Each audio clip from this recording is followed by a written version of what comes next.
Relay secara umum konstruksinya seperti ini, yang tonjok kiri atas. Ada dua bagian dari relay. Yang pertama, bagian yang bawah ini adalah bagian coil namanya, atau bagian lilitan. Yang bagian kedua dari si relay adalah bagian kontak, atau bagian switch. Di sini saya punya coil yang diaktifkan oleh sumber tegangannya DC. Kalau switch ini saya sambungkan, maka akan ada aliran arus dari sumber DC ini masuk ke coil, masuk ke sini, sehingga dia punya sifat magnet.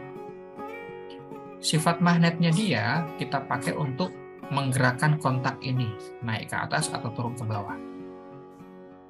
Pada saat dia bergerak melakukan switching atau pensaklaran, maka tegangan lain, di sini tadi tegangan DC, di sini ada tegangan AC, jadi bisa saya sambungkan lewat kontak ini. Lampu yang 220 volt bisa saya nyalakan dengan sumber DC yang cuman mungkin 5 volt atau 12 volt DC. Nah, fungsi dari relay ini adalah sebagai jembatan untuk melakukan switching. Biasanya digunakan untuk yang beda tegangan. Begitu ini sudah masuk, maka lampu ini bisa nyala. Prinsip utamanya seperti itu. Nah, seiring berkembangnya kebutuhan kontrol, relay itu tidak hanya buat switching tegangan saja, tidak hanya buat menyambungkan tegangan saja, tapi juga nanti bisa kita pakai untuk mengatur logika untuk menyalakan sesuatu.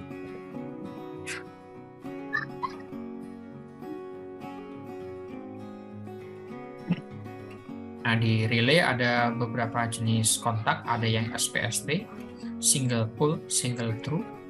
Dari relaynya cuma bisa nyambung saja, tidak bisa mutus. Ada yang single pole, double through, bisa nyambung dan bisa mutus, tapi hanya satu sumber. Ada juga yang DP-DT, bisa nyambung dan bisa mutus dari dua sumber berbeda. Nantinya si relay ini juga digunakan untuk menjalankan fungsi logika. Misalnya, awalnya lampu di ruangan A yang nyala. Setelah itu nanti ruang A lampunya mati, ruang B nyala. Setelah itu B mati, ruang C nyala. Itu bisa kita kontrol dengan menggunakan relay. Itu untuk fungsi logika atau logic function. Relay digunakan untuk mengendalikan sirkuit tegangan tinggi dengan bantuan dari sinyal tegangan rendah. Tadi contohnya ya, kita menggunakan sinyal tegangan rendah DC untuk melakukan switching tegangan tinggi yang AC. Biasanya ini kaitannya dengan safety.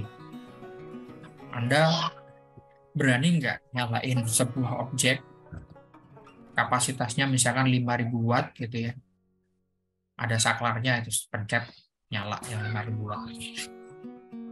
Secara aspek keselamatan itu berbahaya banget, karena objek yang bebannya sangat besar pada saat di switch pasti akan ada lonjakan yang besar juga di switch itu. Nah, kalau lonjakan arus yang besar itu ada manusia di situnya, hampir tidak akan diizinkan, nggak boleh, karena lumayan kalau kesetrum gitu, langsung closing ya, langsung pindah dunia dia. Oleh karena itu bukan orang yang melakukan switching besar itu, tapi si relay. Relay dengan prinsip elektromekaniknya yang akan switch tegangan besar itu. Tinggal gimana kita kontrol relaynya. Relaynya kita nyalain dan matiinnya baru pakai tombol. Jadi technically kita menyalakan relay. Relay yang akan menyalakan beban besar kita. Nah, itu fungsinya relay untuk mengendalikan sirkuit tegangan yang besar atau tinggi dengan menggunakan sinyal yang rendah. Gitu. Ada juga misalnya di sini ada PLC atau komponen kontrol kita yang di dalamnya ada prinsip switchingnya. Di sini ada beban yang memerlukan switching juga. Sebenarnya bisa saja prinsip switching ini langsung kita gunakan via PLC. Jadi beban switchingnya langsung oleh output PLC. Itu bisa-bisa saja. Resikonya kalau beban ini bermasalah, misalnya dia over voltage, over current, atau tiba-tiba meledak atau rusak, maka komponen PLC kita rusak. Nah, ini ada satu di bidang engineering, ada risk management ya. Daripada PLC kita rusak, mendingan relay kita saja yang rusak. Jadi dari PLC, dia tidak langsung menyalakan beban, tetapi menyalakan relay.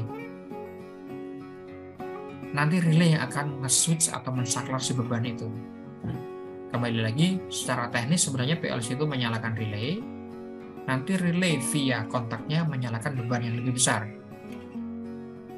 Kalau beban itu bermasalah, over voltage, atau current, meledak, dan seterusnya, relay aja yang hancur. Relay kita yang rusak. Di sini aman. Itu fungsinya untuk melindungi komponen-komponen lain dari hubung singkat atau dari kerusakan.